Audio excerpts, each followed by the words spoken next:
சேலம் மாவட்டம்னா அண்ணா திமுக கோட்டை. நம்முடைய சேலம் மாவட்டத்தில் முதலாக வீரபாண்டி சட்டமன்ற தொகுதியில் எழுச்சி பயணத்தை மேற்கொண்டிருக்கிறோம். கிராமத்தில் சொல்லுவாங்க விளையும் பயிர் மொழியிலே தீரின்னு சொல்லுவாங்க. அதுபோல இந்த தொகுதியினுடைய வெற்றி மட்டுமல்ல, சேலம் மாவட்ட தொகுதியில் மட்டும் வெற்றி மட்டுமல்ல, தமிழ்நாட்டில் இருக்கின்ற 234 தொகுதியிலும் நம்முடைய கூட்டணி அதே இடங்களில் வெல்லுவதற்கு இங்கு இருக்கின்ற மக்களே சாட்சி. ஆக நடைபெறுகின்ற சட்டமன்ற பொதுத் தேர்தலில் அண்ணா திமுக தலைமையில் அமைக்கப்படுகின்ற கூட்டணி பெரும்பான்மையான இடங்களிலே வெற்றி பெற்று அண்ணா திமுக தனி பெரும்பான்மையோடு ஆட்சி அமைக்கும். அதில் எந்தவித மாற்றமும் கிடையாது.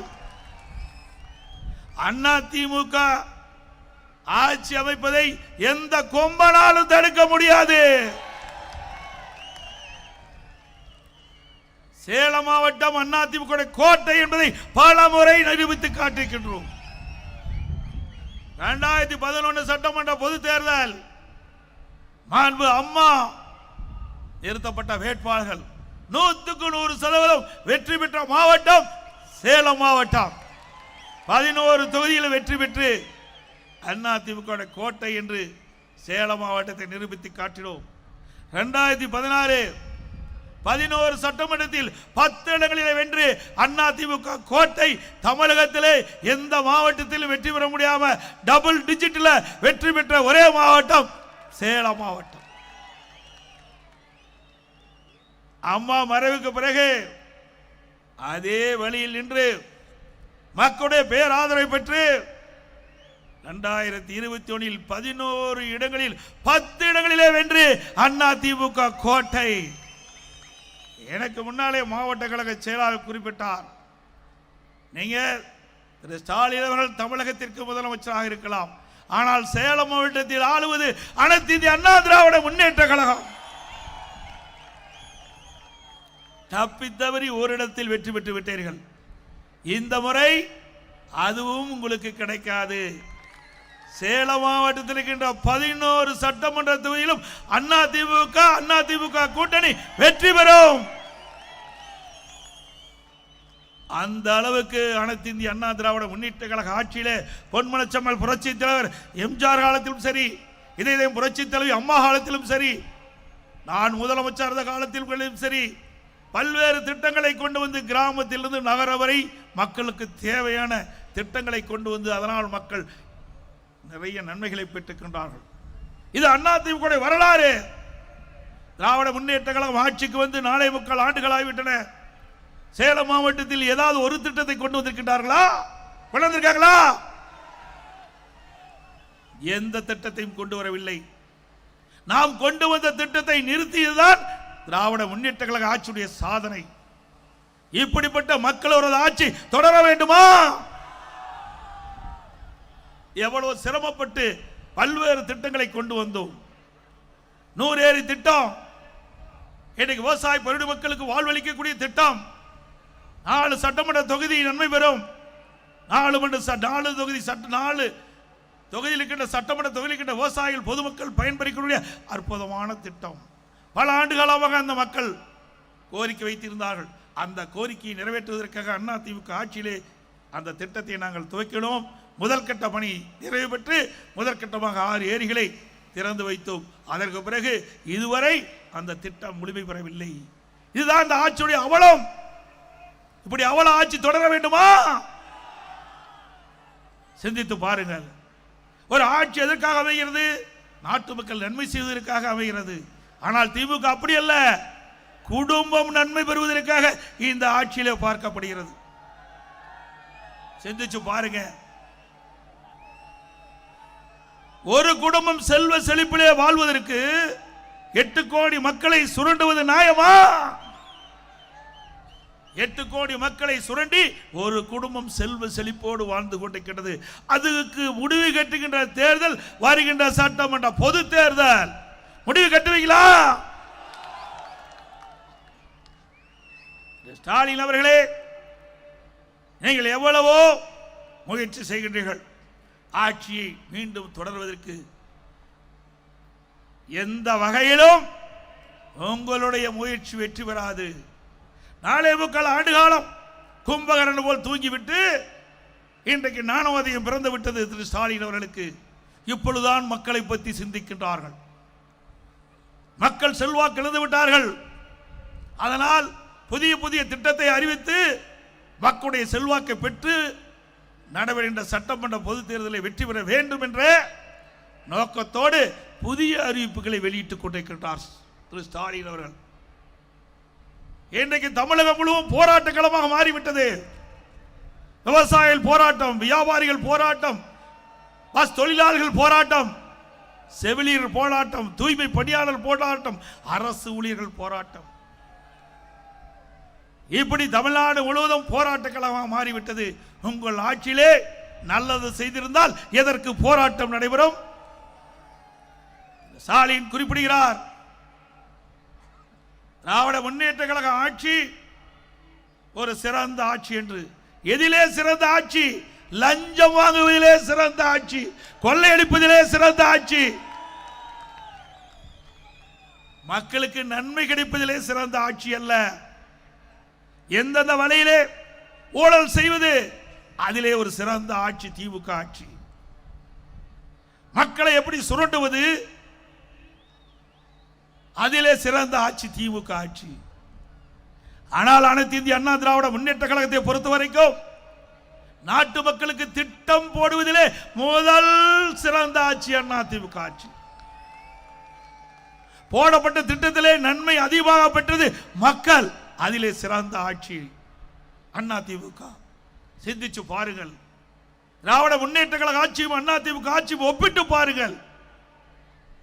இன்று தூத்துக்குடியிலே சமூக நலத்துறை அமைச்சர் ஒரு நிகழ்ச்சியிலே பங்கு பெற்று பேசுகிறார். தமிழகத்திலே 6999 போக்சோ சட்டம் பதிவு செய்யப்பட்டிருக்கிறது, வழக்கு பதிவு செய்யப்பட்டிருக்கிறது சொல்கிறார். அதில் பாதிக்கப்பட்டவர்களுக்கு 104 கோடி நிவாரணம் வழங்கப்பட்டதாக சொல்கிறார். நாம் சொல்லவில்லை, அந்த துறையினுடைய அமைச்சர் சொல்கிறார். அப்படி என்றால் தமிழகத்தில் சட்ட ஒழுங்கு எப்படி இருக்கிறது என்பதை எண்ணி பார்க்க வேண்டும். சிறுமிகளுக்கு எங்கே பாதுகாப்பு இருக்கின்றது? இந்த 4.5 ஆண்டு கால திராவிட முன்னேற்ற கழக ஆட்சியிலே 6999 சிறுமிகள் பாதிக்கப்பட்டிருக்கின்ற சொன்னால் எந்த அளவுக்கு கொடுமையான ஆட்சி தமிழகத்தில் நடைபெற்றுக் கொண்டிருக்கின்றதை நாம் எண்ணி பார்க்க வேண்டும். இன்றைக்கு சிறுமிகளுக்கு பாதுகாப்பு இல்லை, பெண்களுக்கு பாதுகாப்பு இல்லை, வயது முதிர்ந்த பெண்களுக்கு பாதுகாப்பு இல்லை, ஒட்டுமொத்தமாக நாட்டு மக்களுக்கு பாதுகாப்பு இல்லை. சிந்திச்சு பாருங்க. ஒரு நாடு வளமாக சிறப்பாக இருக்க வேண்டும் என்று சொன்னால் சட்ட ஒழுங்கு சிறப்பாக இருக்க வேண்டும். அப்படி சட்ட ஒழுங்கு சிறப்பாக இருந்தால்தான் அந்த மாநிலத்துடைய வளர்ச்சி கூடும். ஆனா இங்கே அப்படி அல்ல. சட்ட ஒழுங்கு சந்தி சிரித்துக் கொண்டிருக்கிறது. நாட்டு மக்கள் ஒவ்வொரு நாளும் தங்களுக்கு என்ன நேரிடுமோ என்று அஞ்சி அஞ்சி வாழக்கூடிய நிலை தமிழகத்திலே உருவாகி இருக்கின்றது. அதை பற்றியெல்லாம் திரு ஸ்டாலினுக்கு கவலை இல்லை. ஒரு 4 நாளுக்கு முன்பு நீங்கள் பார்த்திருப்பீர்கள், ஒரு வடமாநில தொழிலாளர் சென்னையில் இருந்து திருத்தணிக்கு ரயிலில் செல்கிறார். 4 சிறுவர்கள் அவரை பட்டா கத்தியோடு கஞ்சா போதையிலே கடுமையாக தாக்கிட்டார்கள். கெஞ்சுகிறார்.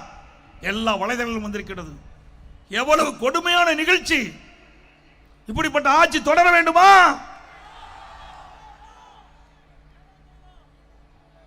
ஆக இன்றைக்கு கஞ்சா போதை தமிழகத்திலே தாண்டவாடி கொண்டிருக்கிறது. போதைப்பொருள் நடமாட்டம் அதிகரித்து விட்டது. சட்டமன்றத்தில் போதை நடமாட்டம் அதிகரிக்கின்றது. அதை தடுத்து நிறுத்தல் என்று முதலமைச்சருடைய கவனத்திற்கு நாங்கள் கொண்டு சென்றோம். முதலமைச்சர் அதை பற்றி கவலைப்படவில்லை. அறிக்கையின் வாயிலாக வெளியிட்டோம், தொலைக்காட்சியின் வாயிலாக வெளியிட்டோம், பொதுக்கூட்டத்தின் வாயிலாக நாங்கள் பேசினோம். ஆனால் போதை நடமாட்டத்தை இந்த அரசு கட்டுப்படுத்தாத காரணத்தினால் இன்றைக்கு தமிழகத்தில் இருக்கின்ற நம்முடைய இளைஞர்கள், மாணவர்கள், பொதுமக்கள் போதைக்கு அடிமையாகி இன்றைக்கு சீரழிக்கக்கூடிய ஆட்சி இந்த ஆட்சியிலே பார்க்கப்படுகிறது. இப்படிப்பட்ட கேடுகட்ட ஆட்சி தேவையா? சிந்தித்து பாருங்கள். நமக்கு செல்வம் நம்முடைய குழந்தைகள்.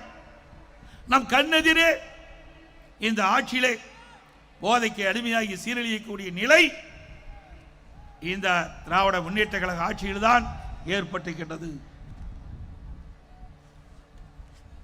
அது மட்டுமல்ல,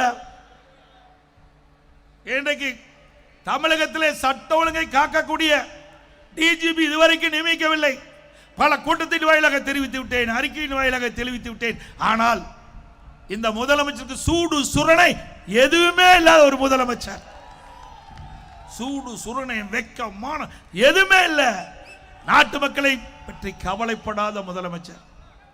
உண்மையிலேயே நாட்டு மக்களை பற்றி கவலைப்பட்டிருந்தால், நாட்டில் நிலவுகின்ற பிரச்சனை இந்த முதலமைச்சர் சிந்தித்து பார்த்திருந்தால், தமிழகத்தில் சட்ட ஒழுங்கு சீரழிந்து கொண்டிருக்கிறது, இதை நிலைநாட்ட வேண்டும் என்று எண்ணி இருந்தால் நிரந்தர சட்ட ஒழுங்கு டிஜிபி நியமிக்கப்பட்டிருக்கலாம். இதுவரைக்கும் நியமிக்கவில்லை. இதற்கு என்ன காரணம்? இந்த திராவிட முன்னேற்ற கழக அரசு அவர்கள் அனுப்பிய அந்த பட்டியலில் இருந்துதான் யுபிஎஸ்சி அதிலே 3 பேர் தேர்ந்தெடுக்கப்பட்டு இந்த மாநில அரசுக்கு அனுப்பி இருக்கின்றது. அந்த 3 பேரில் ஒருவரை நியமிப்பதற்கு உங்களுக்கு என்ன கஷ்டம்?